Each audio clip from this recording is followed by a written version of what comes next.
वमन लम यजअलिल्लाहु लहू नूरन फमा लहू मिन नूर।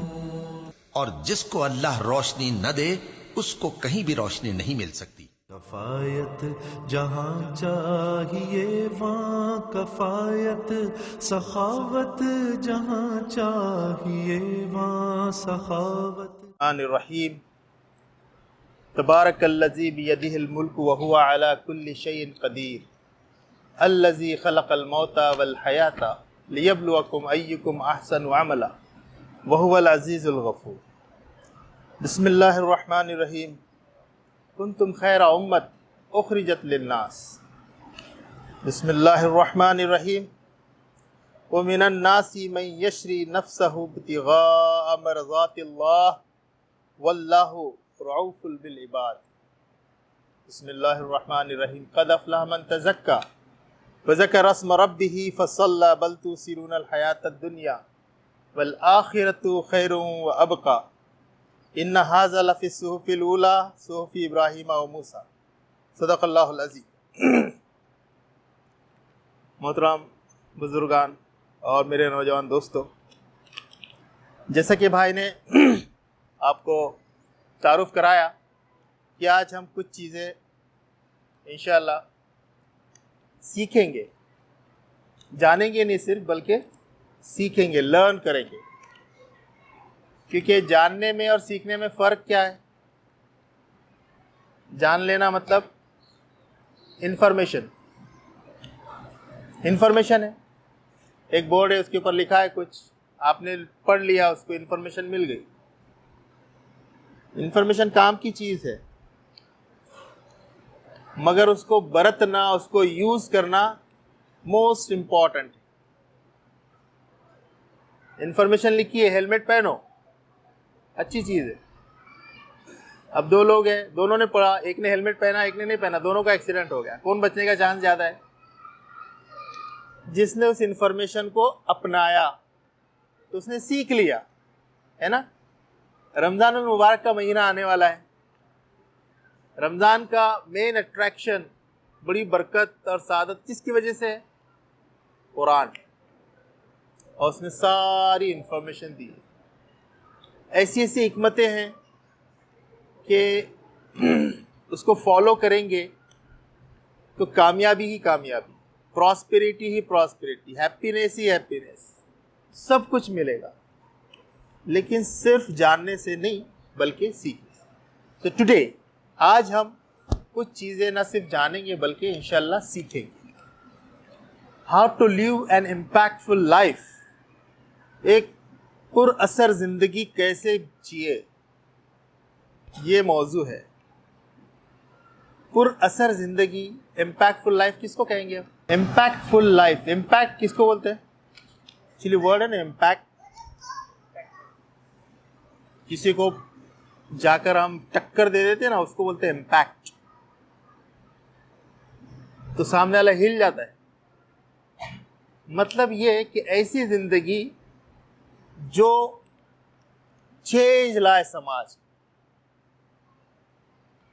समझे, असरअंदाज हो, लोगों की जिंदगियों को तब्दील कर दे, उनके ख्यालात को चेंज कर दे, उनके सिस्टम्स को, कस्टम्स को, रिवायात को, रीति रिवाज को, सबको चेंज कर दे। ऐसी जिंदगी, वो चेंज नेगेटिव नहीं, पॉजिटिव चेंज हो, यूजफुल और प्रोडक्टिव चेंज हो, ऐसी जिंदगी जीना, वो है इम्पैक्टफुल लाइफ। मैं क्यों जीने का इम्पैक्टफुल लाइफ? सवाल ये है उसके पहले, why to live an impactful life? समझ रहे आप? इंटरेक्टिव है, बोलना है आपको, सीखने को बैठे हम लोग, सुनने को नहीं। तब कुछ सीख के जाना है आज, और कुछ ऐसी चीज़ें आप सीखेंगे अगर सीखना चाहे, जिससे आपकी लाइफ चेंज होगी। कैसे चेंज होगी? हिला डालेगी समाज को। ऐसी दूसरों को अब चेंज करना ना, पूरी दुनिया को चेंज करना, पहले हम तो चेंज हो जाएं। So that is the change process। ठीक, तो किसको बोलेंगे?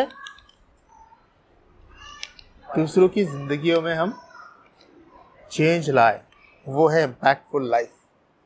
क्यों जीने का ये लाइफ? सवाल सामने वाला सवाल करते हैं, नहीं जीना है भाई मुझे, मैं अपनी लाइफ में खुश हूँ, मुझे नहीं करने का दूसरों की जिंदगी को चेंज। अब ये बोले कि नहीं चेंज करो, उसके लिए इतनी दूर से बुलाए, बताओ चेंज करना है। Why to live? कितनी पॉपुलेशन है वर्ल्ड की? मिलियन के बिलियन? बिलियन है ना?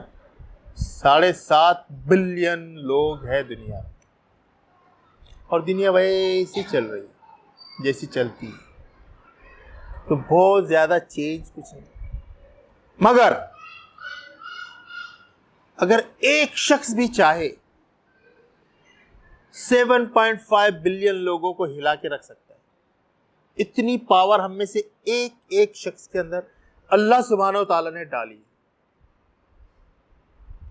इतनी पावर है एक, और उसका सबसे बय्यन सबूत पूरे अंबिया इकराम और आखिरी रसूल मोहम्मद रसूलुल्लाह सल्लल्लाहु अलैहि वसल्लम कि आपने ऐसा इम्पैक्ट क्रिएट किया पूरे वर्ल्ड में कि क़यामत तक आपकी तालीमात महफूज, आइडियल, बेंचमार्क, रोल मॉडल किसी भी फील्ड का, समाजियात, मईशियत, इकोनॉमी, पॉलिटिक्स, रिलीजन, हर चीज में चेंज कर दिया। पूरा सिविलाइजेशन चेंज कर दिया, ख्यालात चेंज कर दिए, लोगों के प्रेफरेंसेस चेंज कर दिए।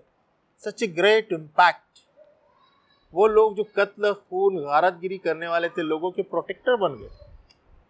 जो लूटते और डाके डालते थे, वो इंसानियत के मसीहा बन गए, है ना? That is a. तो उनके लिए अल्लाह ताला ने क्या कहा? अजरुन अजीम, गैरु ममनून। वेरियस वर्ड्स कुरान में इस्तेमाल हुए हैं कि उनके लिए क्या रिवॉर्ड है, कभी ना खत्म होने वाला सवाब, सवाबे जारिया, अजर अजीम, जन्नत, अल्लाह की मग़फ़िरत, बेइंतहा अवार्ड। तो लिविंग ए ऑर्डिनरी लाइफ, एक आम आसान जिंदगी जीने का अपना एक रिजल्ट है, इम्पैक्टफुल लाइफ जीने का अपना एक रिजल्ट है, और वो चॉइस हमारी है। हम चूज करें कि आम इंसान की तरह हम भी पैदा हुए, खाए पिए, सोए, मर गए, मिट्टी हो गए, या वही प्रोसेस से हम भी गुजरे, लेकिन उस जिंदगी में कुछ ऐसा कर गुजरे कि हम इंसानियत के लिए बून साबित हुए, रहमत साबित हुए, उनको उनकी प्रॉब्लम्स से निकालने वाले बने, नजात दहिंदा हम बने। हम ये कर सकते हैं, और उसके एवज में इंसानों की दुआएं, अल्लाह सुब्हानहू व तआला की बेइंतहा रहमतें और बरकतें हमारे हिस्से में आए। ये चॉइस हमेशा हर शख्स के साथ रहती है, और वो करने के लिए वो कैपेबल है। तो क्या इम्पैक्टफुल लाइफ जीना चाहिए कि नहीं जीना चाहिए? अगर आपको लगता है जीना चाहिए तो हम आगे बढ़ेंगे, वरना इसको दुआ पे ख़त्म कर देंगे, है ना? जीना चाहिए? ओके, ठीक है। Now how to create a life which is impactful. असरअंदाज होने वाली लाइफ हम कैसे जिएंगे, उसका एक रोड मैप, प्लान बनाना पड़ेगा। प्लान बनाना पड़ेगा ना, कि नहीं खुद ब खुद आ जाएगी? एक प्रोग्राम हुआ, अचानक कल गया, सॉफ्टवेयर डाउनलोड हो गया, कल से एग्जीक्यूशन चालू, ऐसा होगा? नो, ऐसा कभी नहीं होता दोस्तों। अगर आपको कारपेंटर भी बनना है तो भी आपको एक रोड मैप बनाना पड़ेगा, एक छोटा कोर्स ज्वाइन करना पड़ेगा, किसी के पास काम सीखना होगा, प्रैक्टिस करनी होगी, तब कहीं जाके आप एक कारपेंटर बन सकेंगे जिसकी कोई वैल्यू हो, जो कुछ कर पाए, कुछ कर सके, है ना? तो इम्पैक्टफुल लाइफ तो पूरी दुनिया को चेंज करने का बेड़ा उठा रहे हैं हम लोग, चैलेंज ले रहे हैं। तो उसके पहले, सबसे पहले प्रोसेस होगा अपने आप के चेंज प्रोसेस, कि मुझे उस लायक बनना है। तो उसके लिए सबसे पहला काम जो हम सबको करना है, और पूरी इंसानियत, मैक्सिमम लोग ये काम नहीं करते हैं, वो क्या है पता है? बेमकसद जिंदगी, no objective and goal in life. ये मैं नहीं कह रहा हूं, ये हार्वर्ड यूनिवर्सिटी का सर्वे कहता है, और उसको मैंने कई बार क्रॉस वेरीफाई किया। स्टडी कहती है कि 95% people in the world do not have any गोल। दुनिया के 95% लोग, चाहे किसी भी मुल्क के रहने वाले हों, कितनी भी तालीमी लियाकत हो, गवार है या बहुत हाईली क्वालिफाइड है, गरीब है या अमीर है, मर्द है या ख्वातीन है, एशिया के है या अमेरिका के, कहीं के भी लोग हो, 95% लोग बेमकसद जिंदगी गुजारते हैं। जब आप उनको पूछेंगे, मैं अपने वर्कशॉप करता हूं ऐसे गोल सेटिंग के ऊपर, प्लीज पेन डाउन, यहाँ पे भी पूछूंगा ना मजमे को कि कितने लोग हैं जिन्होंने अपनी जिंदगी का गोल सेट किया है, उनके पास लिखा हुआ है। बिलीव में एक भी हाथ नहीं उठेगा। किसी ने लिखा है अपनी जिंदगी का मकसद कि मैं अब्दुल्ला, मैं जावेद, मेरी जिंदगी का मकसद ये है, मैंने लिख के रखा है ऐसा कोई? 100 में से हार्डली 5 मिलेंगे। हार्वर्ड का सर्वे बताता है, और मैंने कई बार वेरीफाई किया कि 50 से 70 लोगों के ऑडियंस में मुझे 2 या 3 मिलते हैं कि जिन्होंने सेट किया है गोल, और उसमें से जिसने लिखा होगा वो तो 100 में आज तक मुझे एक भी नहीं मिला कि उसने लिख के रखा कि मेरा जिंदगी का मकसद ये है। अमेजिंग, समझ रहे बेटा? कोई ऐसा है तो पूरा हाथ उठा सकता है कि उसने अपनी जिंदगी का मकसद तय करके रखा है कि मेरी जिंदगी का मकसद ये, मैं इसके लिए जीने वाला हूं, मैं ये काम करने वाला हूं। है कोई ऐसा? नहीं है ना? If you don't know where to go, you will be automatically landing where you never wanted to go. अगर आपको पता नहीं आप कहाँ जाना चाहते हैं, तो आप ऑटोमेटिकली ऐसी जगह पहुंच जाएंगे जहां आप जाना नहीं चाहते थे। अगर आपने अपनी जिंदगी का मकसद जन्नतुल फिरदौस तय नहीं किया और उस डायरेक्शन में कदम नहीं बढ़ाया, तो ऑटोमेटिकली आप ऐसी जगह पहुंच जाएंगे जहां आप जाना नहीं चाहते थे। अब जन्नत से हटके क्या बचा है फिर? आप ही सोचो, मैं कुछ नहीं बोल रहा। जन्नत में तो नहीं जा सकते क्योंकि आपने सोचा ही नहीं। कल्याण स्टेशन पे आप खड़े हो गए, जंक्शन है हमारा कल्याण, सुबह से शाम तक कई ट्रेनें आती है, 1050 ट्रेनें, लोकल उसके अंदर ऐड करेंगे तो 2000 हो जाएगी। आपको मालूम ही नहीं है, कभी आप ये ट्रेन में चल रहे हैं वहां तक जा रहे, कभी उधर से उतर के दूसरी ट्रेन में चल रहे हैं, आपको पता ही नहीं है जाना मैंने कहाँ है। तो क्या पॉसिबल है कि आप करेक्ट ट्रेन करेक्ट टाइम पर पकड़ेंगे, करेक्ट प्लेटफॉर्म से और अपनी जगह पहुंचेंगे? नामुमकिन।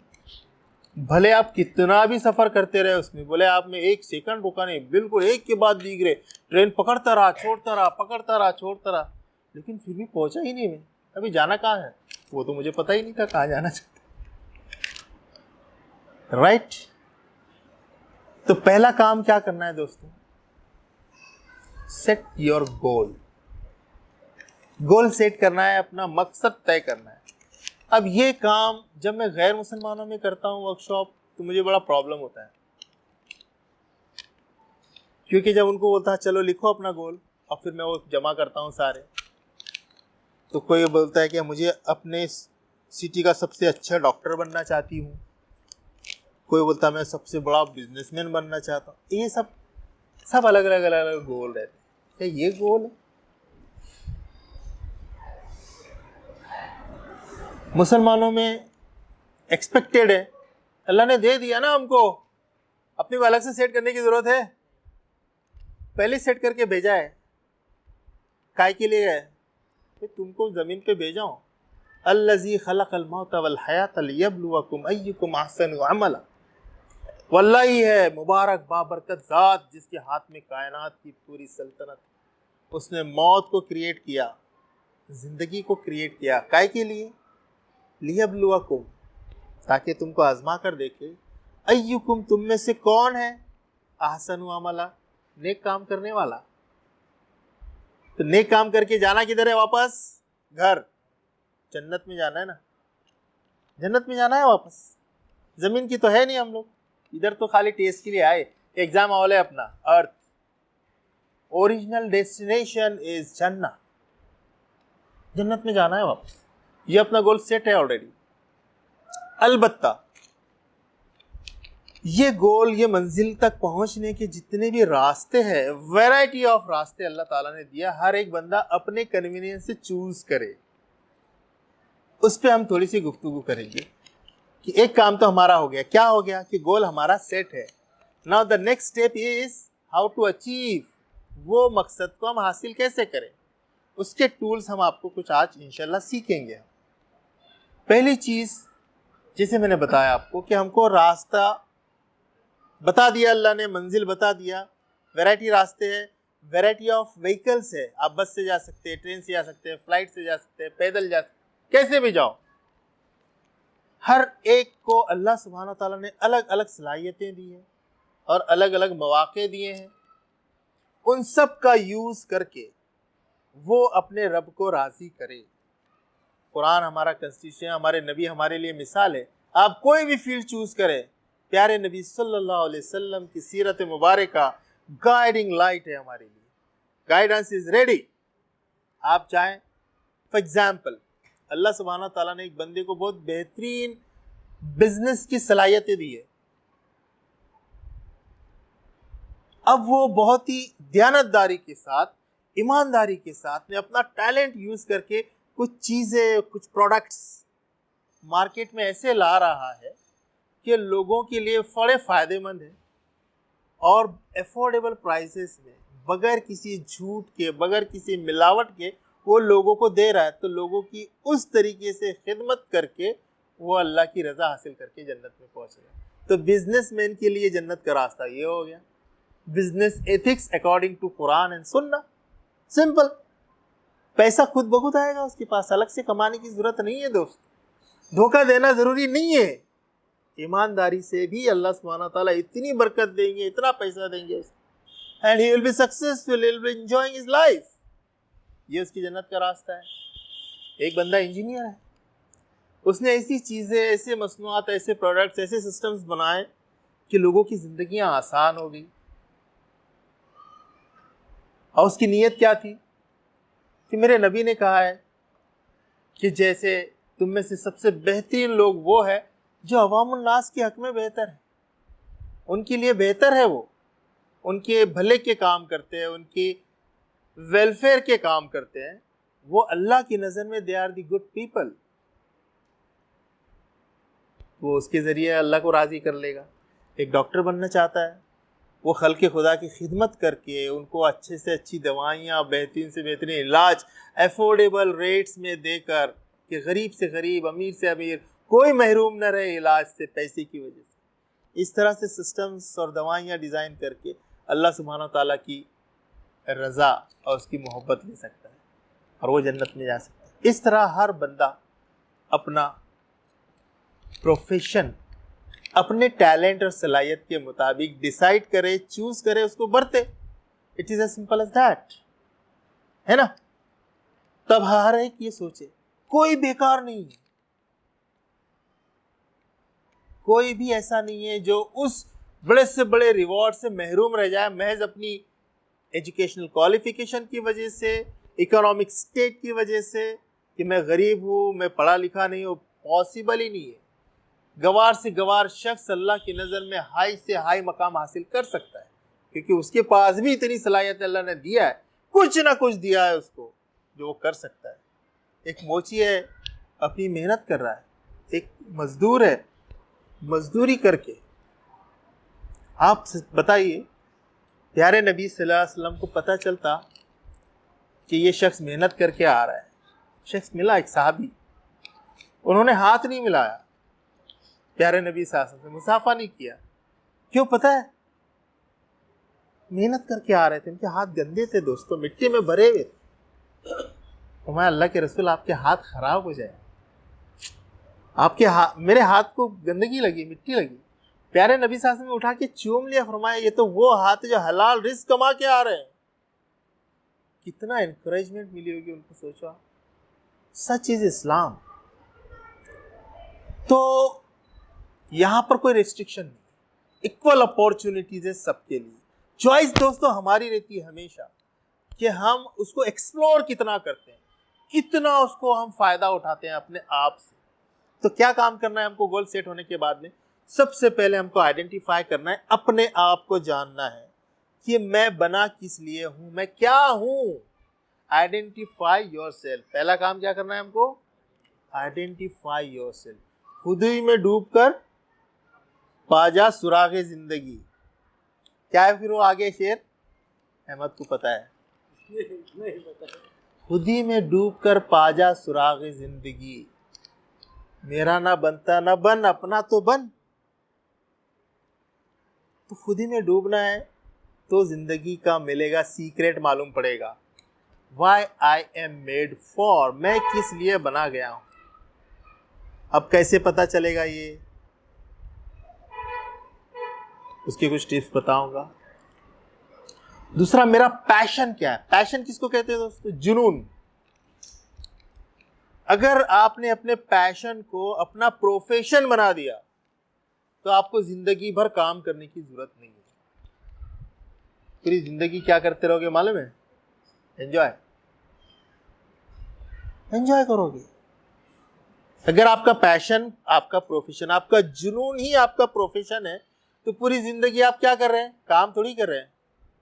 उसकी एक मिसाल देता हूँ। पिछले महीने रावेर में एक असातिज़ा टीचर्स के ग्रुप ने मुझे इनवाइट किया कुछ वर्कशॉप के लिए।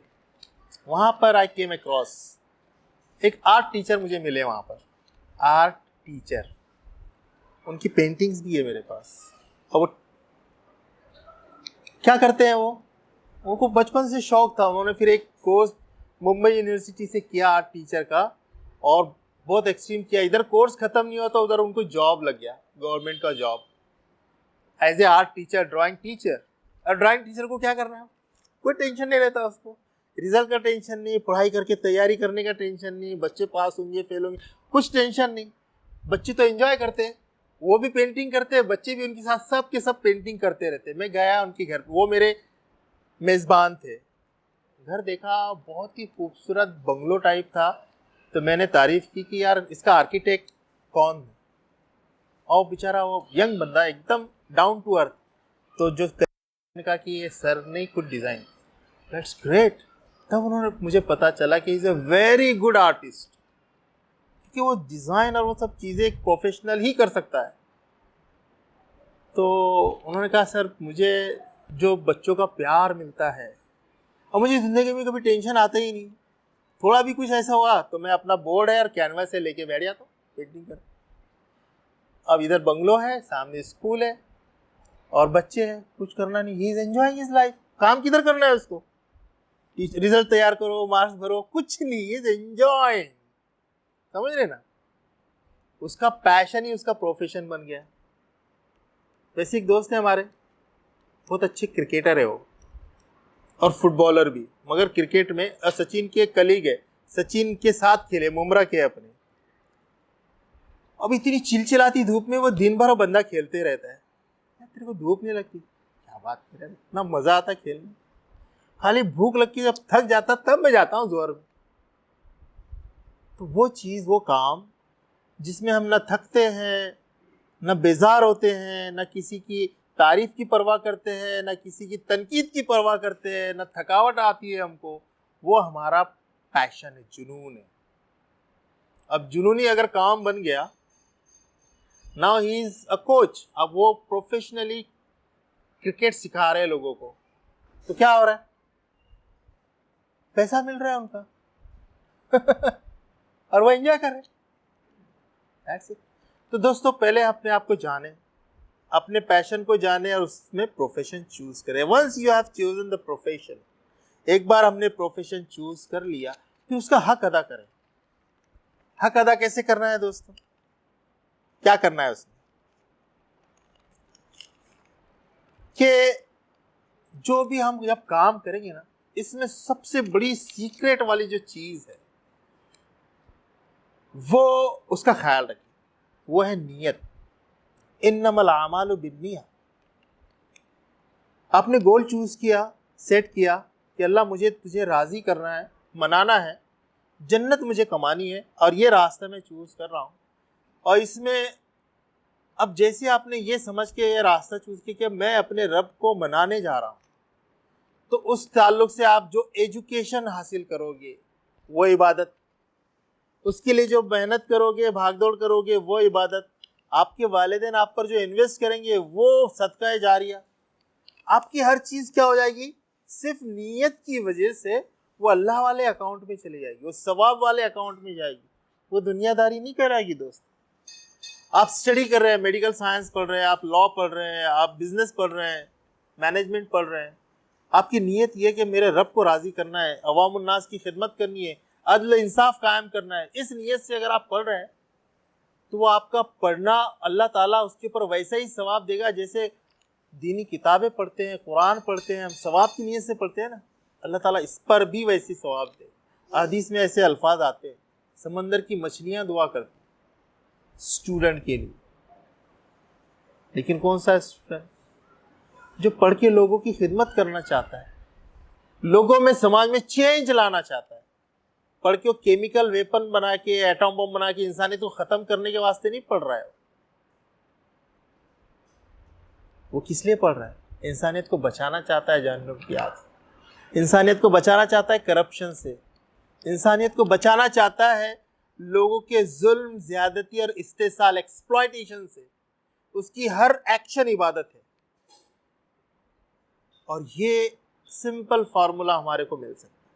तो क्या करना है हमको? नियत सही करनी, सेट द नियत, चेक द नियत, ऑलवेज दिन में 1000 बार चेक करो, क्या मैं अल्लाह के लिए नमाज को आ रहा हूँ, क्या मैं अल्लाह के लिए तहरीक में जुड़ा हूँ, क्या मैं अल्लाह के लिए ये काम कर रहा हूँ, ये दिखाने के लिए या इसके लिए कि उसके लिए, किसके लिए कर, ये मैं रोड मैप बता रहा हूँ। ये सीखें हम, सुनने में चीज़ें अच्छी लगती है, निकल जाती है, बढ़ते एक एक चीज़ को हम पक्का करें इसके अंदर से, तो ये काम करना है दोस्तों।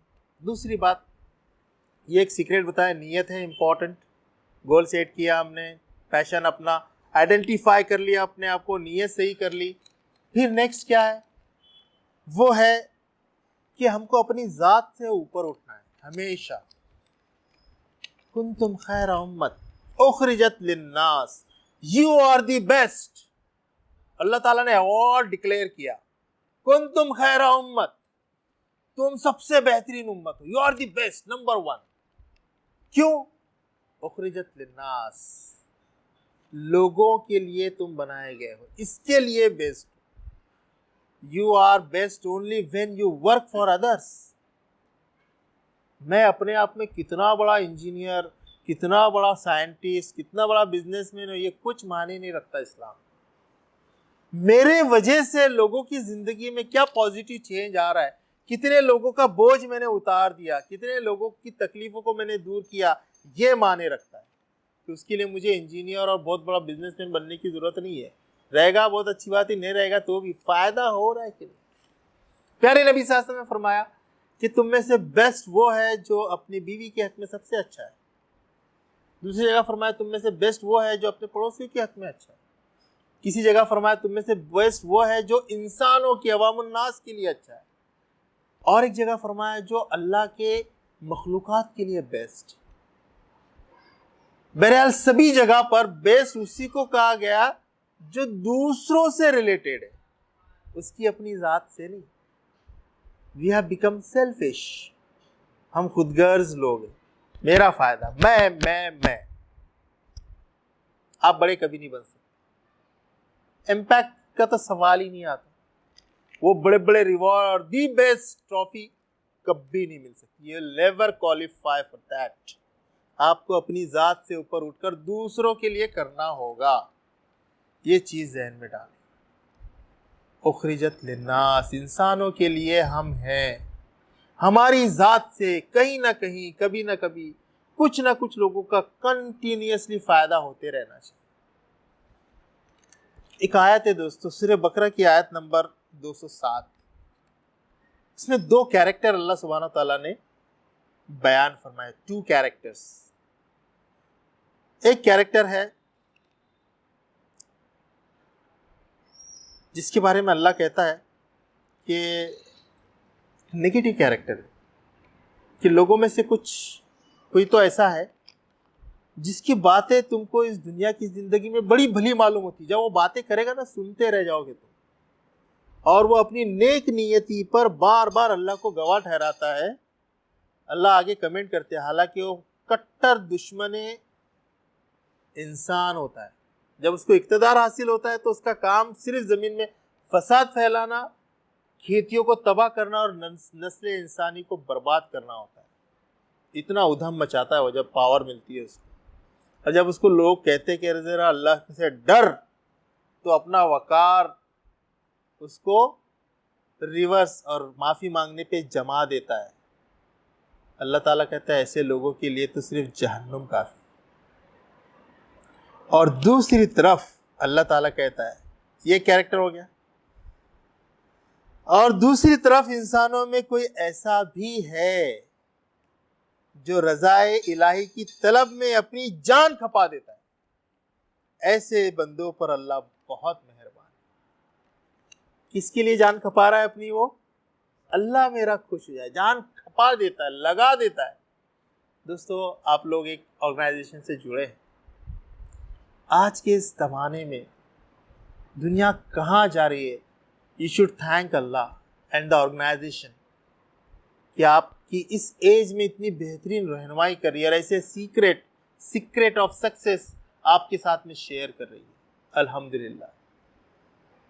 वरना आज जितने रास्ते हो सिर्फ और सिर्फ इंसान को तबाही की तरफ ले जाने वाले। सबसे बड़ा फितना तो ये है, ये आपका स्मार्टफोन, ये सोशल मीडिया, ये इंटरनेट। इसके चक्कर में इंसान भूल ही गया कि उसको कभी मरना भी है, और उसके भी पहले ये भी भूल गया हो कि वो आया किस लिए था यहाँ पर, जीने के लिए। किस लिए जीना था उसको, और उसने करना क्या था, वो कर क्या रहा, और उसका अंजाम क्या होगा, कुछ याद नहीं है उसको। वो खाली कितने लाइक्स, कितने शेयर हुए, उसका स्टेटस क्या है, उसको कौन रिस्पॉन्ड कर रहा है, कौन निगलेक्ट कर रहा है, इस चक्कर में लगा है। आप सोचिए, ये ऑर्गेनाइजेशन आपको जोड़ रही है, आपको रूहानियत से कनेक्ट कर रही है। अल्हम्दुलिल्लाह, इससे आप जुड़े रहिए। अल्लाह का शुक्र, और आपके ऊपर अल्लाह की ख़ास नेमत जो आपको ऐसी चीज़ मिली है। तो दोस्तों, ये चीज़ हमने देखी कि नीयत को हम सही करें। तीसरी बात कि जब ये काम करना शुरू करेंगे आप, कौन सा काम? तो ये काम कि हमारा फोकस अपनी ज़ात से ऊपर उठकर दूसरों के ऊपर आए, हम उनके लिए काम करें। जब आप ये काम करेंगे ना, यकीन मानिए दोस्तों, पूरी कायनात को अल्लाह ताला आपके काम में लगाए। पूरी कायनात को, हर एक आपके लिए काम करेगा, आपको पता भी नहीं चलेगा।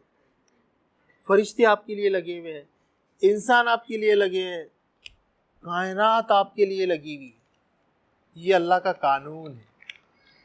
अल्लाह सुब्हानहू ताला बड़े गुयूर है। गुयूर किसको कहते हो? खुददार। कैसे? आप अल्लाह के सारे बंदे हैं ना, क्या हिंदू, क्या मुस्लिम, क्या काफिर, क्या मुशरिक, चींटी से लेके सूरज तक सब अल्लाह की मखलूक है। अल्लाह सुब्हानहू ताला को अपने कुंबे से प्यार है। जो कोई भी अल्लाह के कुंबे के साथ भलाई का, नेकी का काम करेगा, अल्लाह ताला उसको कदर की निगाह से देखेंगे और उसका एहसान नहीं रखेंगे। मतलब क्या? मतलब ये कि आपने किसी बंदे की मदद की, कोई गर्ज नहीं उससे, सिर्फ अल्लाह की खुशी के लिए, तो अल्लाह बोलेंगे अच्छा, मदद करने वाला तो मैं हूं, तू मेरी बंदी की मदद कर रहा है, चल तेरी भी वैसी मदद, और तेरे जो प्रॉब्लम है उसको मैं सॉल्व करूँ। क्योंकि आपने भलाई की। आपकी कोई करीबी रिश्तेदार है या आपका कोई भाई है, वो कोई प्रॉब्लम में था, फंस गया, गिर गया, कुछ हो गया, और किसी अनजान शख्स ने उसकी अगर मदद की, उसको हॉस्पिटलाइज कर दिया, वो बच्चा घर भटक गया था, किसी ने लाकर छोड़ दिया, कितने एहसानमंद होते हैं हम उसके? होते हैं कि नहीं? होते हैं ना।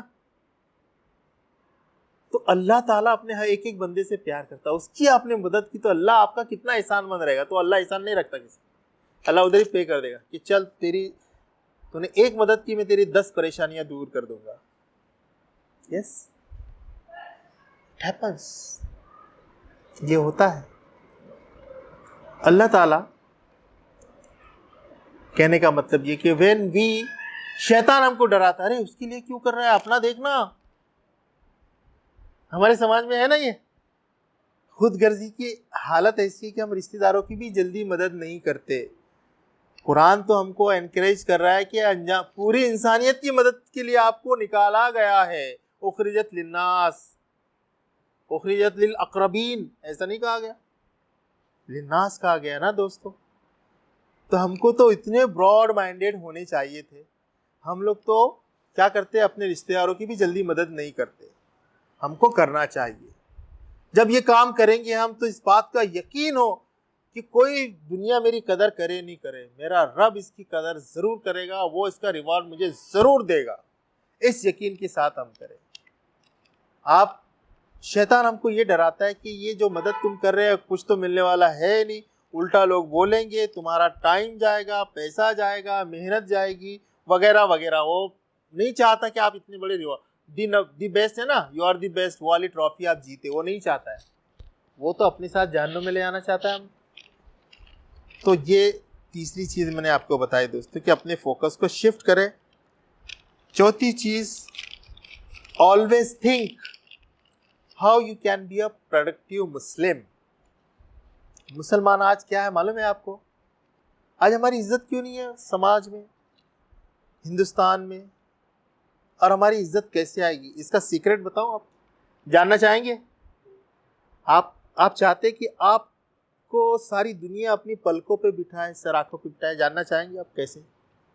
इसका एक ही सीक्रेट है, आप लोगों के लिए कंट्रीब्यूटर बने, कंट्रीब्यूटर, लोगों के बोझ उतारने वाले, ना कि लोगों पर बोझ। अब उसको मैं थोड़ा और एक्सप्लेन करता हूं। हम लोगों की प्रॉब्लम को सॉल्व करने वाले बने, सॉल्यूशन रहे हम, सॉल्यूशन।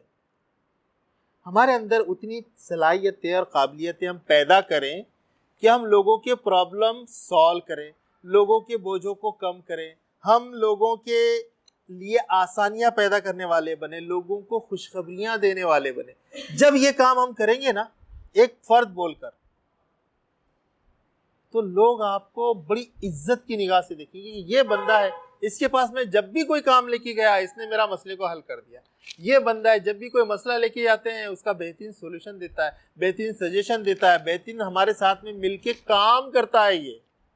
ये छवि जब एक फर्द की बनती है तो वो फर्द को लोग आंखों पे बिठा लेते हैं। जब ये कौम की बनती है तो उस कौम को लोग सर आंखों पे ले लेते हैं। मुसलमान आज बोझ बने हैं। धोखा देने वाला कौन? तो बोले मुसलमान। झूठ बात कौन करता है? मुस्लिम। झगड़े कौन करते हैं? मुस्लिम, वगैरह वगैरह। हालांकि इसमें इतनी हकीकत नहीं है, मगर छवि तो हमारी यही बना दिया मीडिया ने।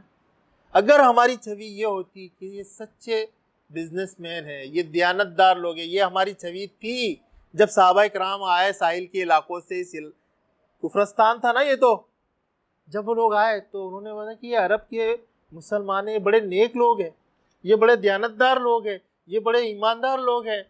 तो लोगों ने उनको क्या किया? अपना हीरो बना लिया दोस्तों, उनके हवाले अपनी सल्तनतें कर दी। ये काम आज भी हो सकता है। एज ए पर्सन हम स्टार्ट करें, एज ए जमात, as a organization, as a कौम, नेशन, पूरी दुनिया में जब हम ये छवि बनाएंगे अपनी प्रोडक्टिव मुस्लिम की, जब हम कंट्रीब्यूटर बनेंगे, कंज्यूमर नहीं बनना है। कंज्यूमर रिसोर्सेज खाते हैं, कंट्रीब्यूटर ताउन देने वाले, वो रिसोर्सेज क्रिएट करते हैं। समझे? अल्लाह के रसूल के बारे में कुरान क्या कहता है कि ये वो रसूल है जो तुम पर से वो बोझ उतारता है जिसके ऊपर तुम दबे जा रहे थे, और तुम्हारी जंजीरें खोल देता है जिसमें तुम जकड़े हुए थे। अल्लाह के रसूल नजात दहिंदा बन के आए। पुरानी रवायात से अल्लाह के रसूल ने समाज को मुक्त कर दिया। अल्लाह के रसूल सल्लल्लाहु अलैहि वसल्लम ने बड़े बड़े उनके ऊपर बोझ थे, ये वो सब उतार दिया है, एंड दे बिकेम फ्री। तो ये काम हम कर सकते हैं, बी अ प्रोडक्टिव मुस्लिम। मैं एक इंजीनियर अगर हूं तो मैं प्रोडक्टिव इंजीनियर कैसे बन सकता, मेरे उस नॉलेज का अवाम उन्नास को कैसे फायदा हो सकता, मैं ये देखूं, तो आई विल बिकम प्रोडक्टिव। एक वेबसाइट है, एक फोरम है इंटरनेट पर, productivemuslim.com, आप जाके देखें। वहाँ पर ऐसे जितने भी प्रोफेशनल्स हैं जो अपने फील्ड के माहिरीन एक्सपर्ट है, दे आर एक्सपर्ट बिजनेसमैन, कोई एक्सपर्ट मैनेजमेंट, कोई साइकेट्रिस्ट है, कोई डॉक्टर है, अलग अलग तरह के लोग हैं। उनके इंटरव्यूज़ है कि वो प्रोडक्टिव होते हुए भी, और एक नंबर का कमार है, सब मुस्लिम है, मर्द ख़वातीन पूरे पर्दे के हिजाब के साथ। तो उन्होंने यही बताया कि उनका सीक्रेट ये है कि एवरी मॉर्निंग वो उठते हैं तो आज सोचते हैं वो कि मैं आज ऐसा कौन सा ख़ास काम कर सकती हूँ जिसकी वजह से मेरी अहमियत इंसानों के अंदर और ज़्यादा, मैं उनकी प्रॉब्लम को सॉल्व करूँ, और ज़्यादा खिदमत में बेहतर से बेहतर तरीके से कैसे कर सकते हैं, ये वो सोचते हैं। प्रोडक्टिविटी अपनी बढ़ाते हैं, कंट्रीब्यूशन अपना बढ़ाते हैं।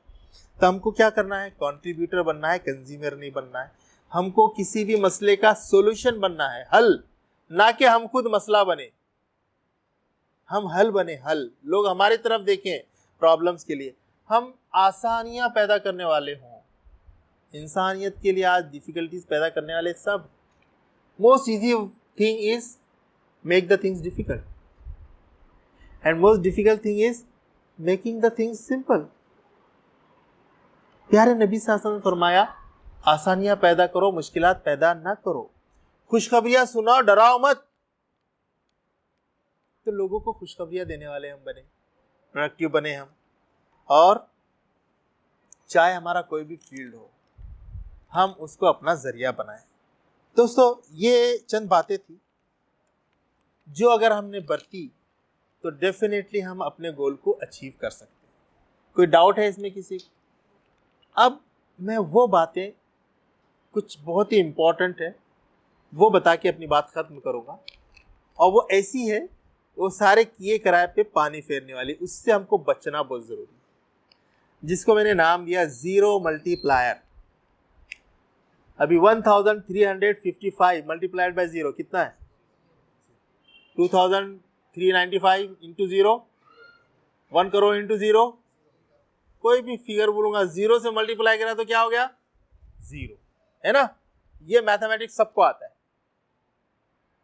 ऐसी आमाल की कैलकुलेशन का एक मल्टीप्लायर है ज़ीरो मल्टीप्लायर।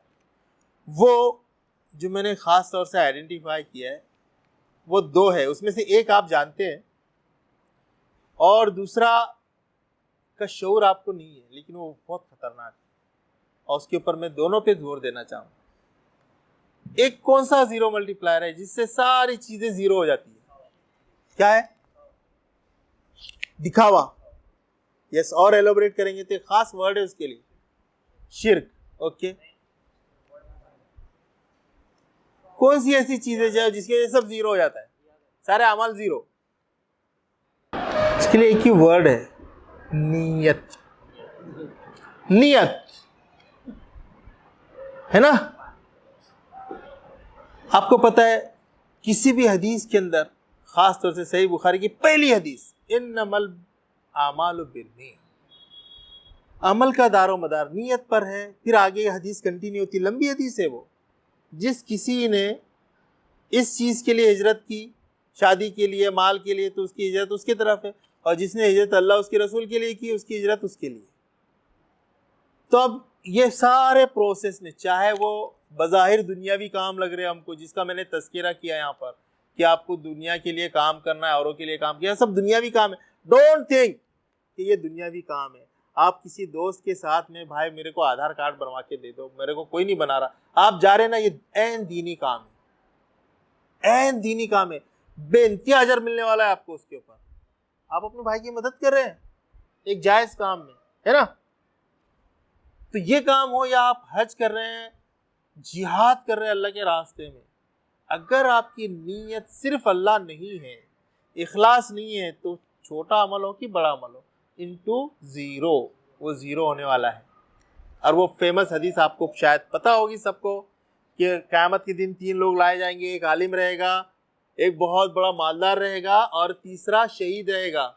अल्लाह पूछेगा आलिम को, तेरे को इतना इल्म दिया था, क्या किया? अल्लाह ताला, तेरे रास्ते में रोज़ रात दिन लोगों को मैंने तालीम दी, दीन की, लोगों को एजुकेट किया। बोलेगा झूठ, तूने सिर्फ इसलिए किया ताकि तेरे अंदर ये नीयत, मैं लोग मुझे बड़ा आलिम बोले, तो लोगों ने बोल दिया तुझे अब यहाँ पे कुछ नहीं, मुंह के बल घसीट के जहन्नुम में डालेंगे। फिर दूसरा लाया जाएगा, इतना मालदार बनाया, क्या किया अल्लाह, सुबह शाम तेरे रास्ते में तेरा माल लुटाया मैंने, बोला झूठ बोला, मेरे लिए नहीं किया, तू तो इसलिए किया कि लोग तुझे बोले बड़े सेठ साहब है, बड़े फैयाज है, बहुत ही सखी है, तो सखी तो लोग बोल चुके हैं ना तुझे, अब यहाँ पे कुछ नहीं है तेरा, मुंह के बल घसीट के डाल देंगे। फिर शहीद को लाया जाएगा, क्या किया, इतनी सेहत दी थी, इतनी हिम्मत दी थी, अल्लाह इतना लड़ा तेरे रास्ते में, काफिरों मुशरिकों को काट डाला सबको, यहाँ तक कि जान दे दी मैंने अपनी, मैं झूठ बोला, कज़्ज़बा, झूठ बोला तूने, तो इसलिए लड़ा कि लोग तुझे जरी कहे, लोग कहे तुझे, तेरे दिल में ये ख्वाहिश थी कि लोग मुझे बोले कि क्या बहादुर है ये, तो लोगों ने तो बोल दिया, मेरे लिए कुछ नहीं था, मुंह के बल घसीट के उसको भी जान, क्या है ना दोस्तों। हालांकि उसकी वो नीयत का किसी को पता नहीं चलेगा, कभी भी नहीं, आपकी मेरी नीयत का अंदाजा सिर्फ और सिर्फ अल्लाह को मालूम, इतनी खफी चीज है, बट रिजल्ट एकदम 180 डिग्री अपार्ट, एक का रिजल्ट जन्नत है, दूसरे का डायरेक्ट जहन्नुम, इतनी छोटी चीज, जीरो भी, जीरो की तो वो वैल्यू ही नहीं है ना कुछ, जीरो ही है वो, सबको जीरो बना देता, एक बोले तो इतना सा भाई, एक, जीरो तो जीरो है, एक भी नहीं है ना वो, सबको जीरो कर देगा, करोड़ को भी जीरो कर देगा। वैसे नीयत का मामला है दोस्तों, चाहे हम नमाज को आ रहे हो, आप रोजे रखेंगे, आप कुरान पढ़ रहे हैं, आप तहरीक में काम कर रहे हैं, प्रेसिडेंट के लिए, अम्मी अब्बा को दिखाने के लिए, इसके लिए ना, बिल्कुल नहीं, मेरा रब, लिवजहिल्लाह, अल्लाह के चेहरे के लिए, तो ये काम हमको करना है, 0 × 1, ठीक, इससे बचना है। जो भी काम करेंगे अल्लाह के लिए, नीयत को चेक करते रहे बार बार, अगर ऐसा लग रहा नहीं है मत करो, बेहतर है मत करो वो काम, अपनी नीयत को दुरुस्त करेंगे तो फिर लॉटरी लग गया, और नहीं है तो फिर तो बहुत बड़ा फाइन, ठीक है। नीयत एक सबसे बड़ा जीरो। अब दूसरी चीज क्या है, दूसरी चीज खास तौर से मैं नौजवानों में जरूर इसका तज़किरा करता हूँ, मैंने सूरह आला की एक आयत तिलावत की थी, अब वो क्या है, क़द अफ़लह मन तज़क्का, यकीनन फलाह पा गया वो जिसने अपने नफ्स का तज़किया किया, पाकीज़गी, पाकीज़गी क्या है, जिस्मानी पाकीज़गी भी है, नज़र की पाकीज़गी, ख्यालात की पाकीज़गी और आमाल की पाकीज़गी। पाकीज़गी समझते हैं ना, पाकीज़ा, पाक, पवित्र, पवित्र ख्याल, पवित्र निगाहें, पवित्र आमाल, अच्छे नेक कार्य, अगर इसमें खोट है, इसमें लस्ट है, हवस है, सेक्स है, जीरो, सब कुछ जीरो हो जाएगा।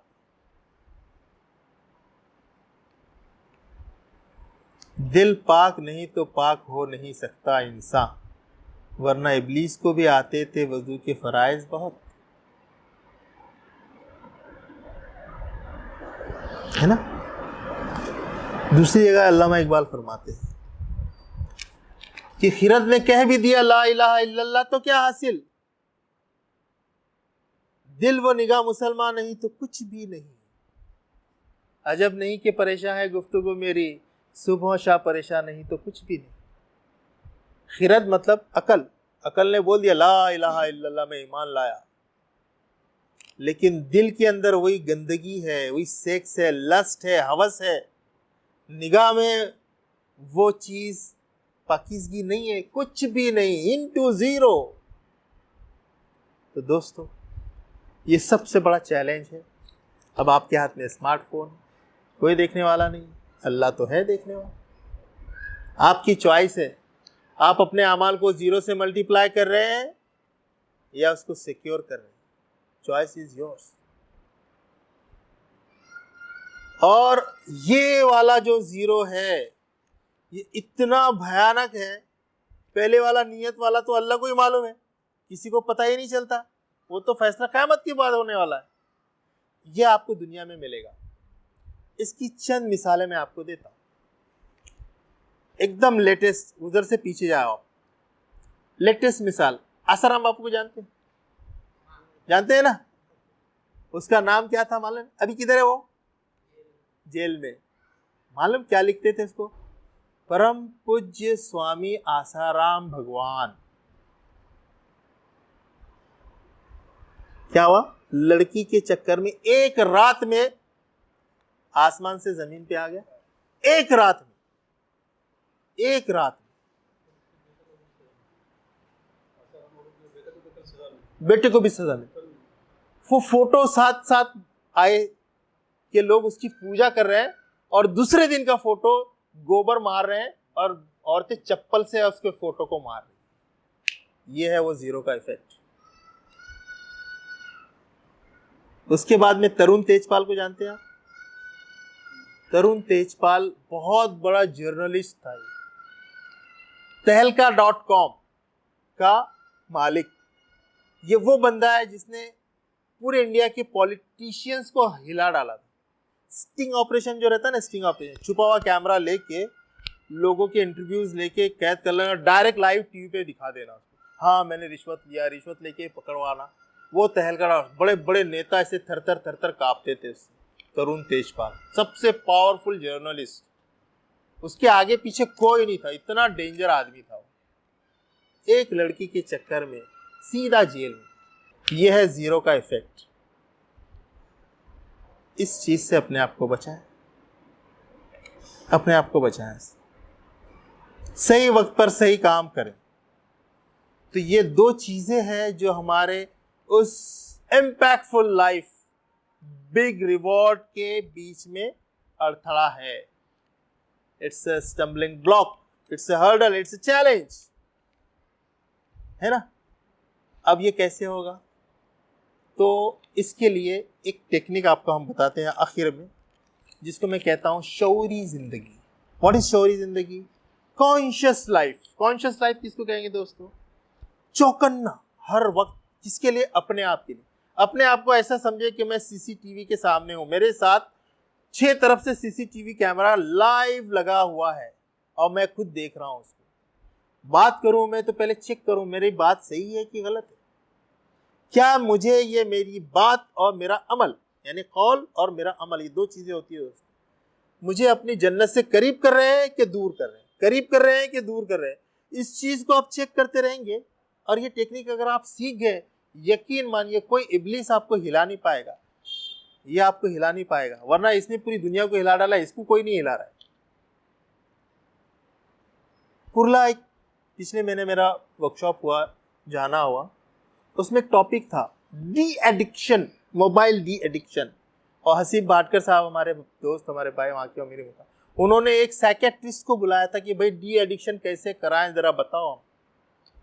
क्योंकि उसकी एक हफ्ता पहले वहां पर मोबाइल की वजह से एक नौजवान ने खुदकुशी कर ली थी, वो पबजी गेम की वजह से। उसने कहा कि मुझे 15,000 का मोबाइल दिलाओ। उसकी माँ बाप ने, गरीब लोग बेचारे, किसी भी तरह 10,000 का दिलाया। वो उससे नाराज था, 10 का नहीं 15 का चाहिए था खुदकुशी करनी। सी इज इट सो? नादानी है ना ये। हम लोग गुलाम हो गए इसके। अरे हम तो पूरी दुनिया को फतेह करने आए थे, हम लोग गुलाम लोग नहीं है। गुलाम तो कमजोर लोग होते हैं, आप लोग तो पूरी दुनिया पे राज करने के लिए अल्लाह ने भेजा है। खलीफा है ना हम, अल्लाह के नायब है। हम इतने कमजोर अगर हो जाएंगे, सारा हर कोई ये छोटा सा मोबाइल डिवाइस हम पे राज कर रहा है, हम क्या दुनिया पे राज करेंगे? और जन्नत तो भूल ही जाओ। अल्लाह ताला ने उखरिजत लिन्नास, इंसानों के लिए, उनको गड़े से निकालने के लिए हमको पैदा फरमाया। तो हमको बजात बहुत ही स्ट्रॉन्ग, प्रोडक्टिव, पाकीज़ा, मोरली, जिसको हम कहते हैं ना इखलाकी तौर से बेहद स्ट्रॉन्ग, कोई लालच आपको हिला नहीं पाए, कोई दबाव और धमकी आपको डरा नहीं पाए, ये कैरेक्टर हमारा हो। और आप अपने आप में नर्म दिल, नर्म हो, लोगों के भलाई के काम करने वाले, लोगों की मुसीबतों को निकालने वाले, लोगों के सॉल्यूशन को देने वाले जब बनेंगे, प्रोडक्टिव जब बनेंगे, तो पूरी दुनिया आपको अपना रहनुमा, अपना गाइड, अपना निजात दहिंदा तस्लीम करेगी और अल्लाह की मदद खास आपके साथ में आएगी। आप अपनी लाइफ को ईजी पाओगे, it will become easy, you will enjoy life not only here, आखिरत में तो हमारे लिए रिवॉर्ड है ही। अल्लाह सुब्हानहू ताला कहते हैं दोस्तों, यही सब जो चीज़ है कॉन्शियसली जब हम करेंगे कि मैं क्या कर रहा हूँ मुझे पता है, इसको हम तकवा कहते हैं। अब महीना आ रहा है तकवा का, तकवे की ज़िंदगी इख्तियार करेंगे। रोज़ा जो है तकवा सिखाता है कि कोई देखे नहीं देखे, अपने आप को क्या समझ रहा है वो कि सब तरफ CCTV लगा हुआ है मेरे तरफ, अकेले बहुत प्यास लगी जाके देख सकता है, फ्रिज खोल सकता है, बहुत पानी के रखे हैं अच्छे, रूह-अफ़ज़ा भी है अंदर, है ना, मिल्क शेक भी है, नहीं लेता। क्यों? ये सीख रहा है वो कि कॉन्शियस लाइफ, अल्लाह का खौफ अनजाने में भी कैसे रखा जाए।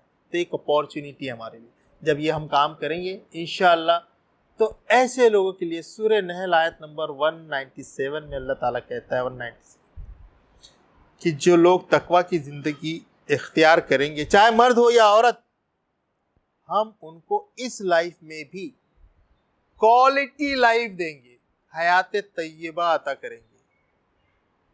They will enjoy a quality life here. It is the promise of Allah. Difficult तकलीफ भरा लाइफ नहीं रहेंगे। आप खाली तकवा पकड़ लो, आपकी सारी प्रॉब्लम सॉल्व। लोगों को लगता नहीं बड़ी सैलरी पकड़ूंगा तो सारी प्रॉब्लम सॉल्व। नो, तकवा। अल्लाह सुब्हानहू ताला से दुआ है दोस्तों कि इलाही आलमीन हमारी सारे आमाल को अपने लिए ख़ास कर ले, हमारी निगाहों को, दिलों को, ख़यालात को, जज्बात को पाकीज़ा कर दे, हमें यूज़फुल बनाए ताकि हम इंसानियत के बोझ को ख़त्म करें, कम करें, और हम अपने नबी के तरीके पर चलते हुए अल्लाह सुब्हानहू ताला की रज़ा के मुस्तहिक हो।